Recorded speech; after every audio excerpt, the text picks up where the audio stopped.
Welcome to the Man of Recaps. This is The Walking Dead World Beyond, episodes 9 and 10, the two-part season 1 finale. We begin with the conversation between Civic Republic Lieutenant Colonel Kublik and Huck, who we found out is a spy. More than that, the watch Elizabeth gave her is Dad's. Last recap I said they were sisters, but clearly it's mom and daughter. We still really don't get much info here, except that one of the sisters is the asset who they're trying to bring to the Civic Republic for reasons. It's important that they bring her alone. Remember, the Civic Republic is all about security. No one can know where they are, so that night when Huck is driving, she runs over the thing to crash the truck. As they're walking back to shelter, they run into some zombies, and these have barbed wire tied to them. Whoa! The sisters, as usual, struggle to take out even one, while Huck can take out multiple with one shot. They all make it out okay, except Felix, who got cut by some of the barbed wire on his ankle. The gang finds shelter in this house, looking for something to patch up the tire with. Huck looks in a room, but immediately closes the door like, yo, don't go in there, bunch of dead bodies. Meanwhile, Felix reminisces about his boyfriend Will, who we've heard about but haven't seen yet, and he's a hottie. Remember, Will went with the girl's dad on a security detail to the Civic Republic, while Felix was left behind to watch over them. Anyway, they don't find tire fixing supplies, and they're gonna try to go it on foot, but Felix's ankle is hurt worse than he realized. The big dilemma is they're on a time crunch to save their dad. They can't wait around for Felix's ankle to heal. Iris refuses to leave Felix behind, so that night Hope goes to Huck like, hey, let's just sneak out in the night, go it alone. This is exactly what Huck planned for. In fact, it was her who cut Felix's ankle. Yes, turns out Hope is the sister that's the asset, and now they're finally alone. But earlier, Iris came to Hope with her suspicions about Huck. For no good reason, she just felt like she couldn't trust her. So Hope started analyzing the Civic Republic coded transmissions they found, and through the most complicated cipher ever of like finding the locations on a map and spelling words out of it, she found out that Huck is a Civic Republic spy. So in part 2, Hope pulls a gun on Huck like, hey, the jig's up. Pretty soon some zombies show up, so Hope has to drop the gun and work together to fight them. Back at the campus colony, Huck had been training Hope in zombie killing, and for the first time she remembers her lessons. She actually does okay. So now Huck tries to explain, yes, I'm a Civic Republic spy, but we're the good guys here. The Civic Republic is building civilization, a future for mankind. In fact, Huck reveals her father's fine. The message they sent that he was in danger was Huck. Yes, this whole adventure was supposed to be a lot easier. Hope was going to see the message, be like, Iris, we gotta go rescue him, and Iris was going to say, no, that's crazy. So then Hope would have come to Huck. Huck would have been like, yeah, let's go. Bing, bang, boom, they're off. Instead, Iris was randomly feeling adventurous, and Silas and Elton wanted to come too, so it's been a whole mess. But what makes Hope so special anyway? Well, apparently she's like a genius level smart. Yes, in fact, we check in with her father at the Civic Republic, and he's having a great time. Turns out he's dating the other scientist we've seen in some of the end credit scenes. He reminisces to her about how ever since Hope was a little girl, she was just like super smart and stuff. Now, we haven't really seen genius level intellect out of her, except in episode 1, she did brew a bunch of moonshine, so I guess that counts. It was their dad scientist girlfriend who told their superiors about Hope's supposedly genius intellect. She seems to be a true believer in the Civic Republic, but their dad's having his doubts. Apparently, there's a civilian government that's separate from the CRM, the Civic Republic Military. He thinks they're hiding something because Will went out on a security mission and hasn't come back yet. But in any case, the Civic Republic isn't messing around. If the rest of the group finds them, they will kill them. So the best way to protect her friends is for Hope to cooperate and go with Huck. Meanwhile, Elton has left the group to go find his best friend Silas. He's feeling all emo because he just learned that his mom killed Hope and Iris's mom at the outbreak of the zombie apocalypse, and then Hope killed her. He starts tearing up his manuscript in a fit of rage, but then feels bad and collects the pages. Anyway, he soon finds not Silas, but Percy, who we didn't know what had happened to. He's grievously injured, and Elton has an imaginary conversation with him while he's trying to patch him up. He soon realizes, though, that his wounds aren't from Silas's wrench. He was shot. Mystery. When some zombies show up, imaginary Percy's like, hey man, you just gotta leave me, but Elton refuses to do that. He's gonna fight, and it's not that impressive, but he does manage to take out some zombies. Meanwhile, Silas is enjoying his solo time in the zombie apocalypse, having a nice little squirrel barbecue. Pretty soon, though, Elton tracks him down with Percy in a wheelbarrow. It's like, hey, congrats, man, you didn't go blackout drunk crazy and kill 2 people. Percy's alive, and it wasn't even you. He was shot, and when Percy finally woke up, he revealed it was Huck. They've got to go warn the group Huck's a traitor, but just then, some CRM troops come in. Oh, they gotta hide. They're sneaking through the fence, but Percy's bleeding everywhere. They're gonna follow the trail. So Silas sends them on ahead, cuts himself like, hey, I'll turn myself in, and you guys can escape. Back at the house, Iris reveals her suspicions about Huck to Felix, and it's like, hey, there's the one room that only she checked, and indeed inside is perfect ankle fixing medicine and tire fixing stuff. Convenient. So Felix and Iris now know Huck's a traitor. They patch up the wheel, and he teaches her how to drive stick. Then they're off to chase him down. They soon catch up to him, and Huck's playing it cool, but Felix knows she's lying, so they have a big ol' fight. Knocked over the lantern, so there's fire everywhere, and whoa, these guys going at it with sticks. In the end, it is Huck who has the upper hand. She's like, sorry man, I didn't want to have to do this, but then bam! A shot rings out. Hope got the gun, but she didn't shoot Huck. She points it at herself. It's like, yeah, I guess I'm a super genius or something, so you can't let me die. Let Felix and Iris go. So they say their goodbyes. Hope's like, sorry sis, they'll never stop coming after me. This is for the best. What's unclear about this whole situation is why they didn't just invite Hope to go over there and work with their dad. It seems like that would have been easier, but maybe there's more to the story. And so Huck and Hope make it to the CRM helicopter rendezvous. It's like, hey, good job, daughter, you did it. Hope you're gonna have a great time with us. But she's like, yo, you left a lot of loose ends though. We already picked up Silas and we're hunting down the other kids. Huck's like, yo, they're not a threat. Just let them go back to the campus colony. And it's like, oof,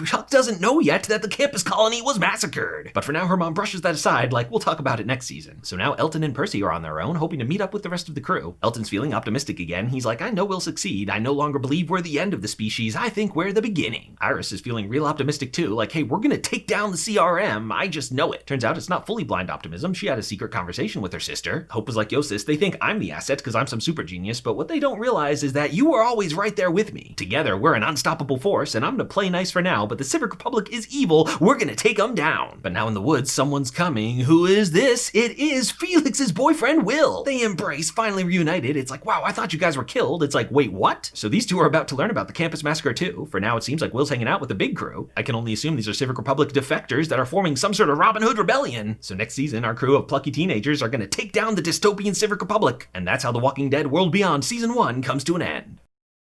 If you like this recap, hit that subscribe button for more of the best recaps of TV and movies. And if you loved this recap, check out the join button and support the channel as a member.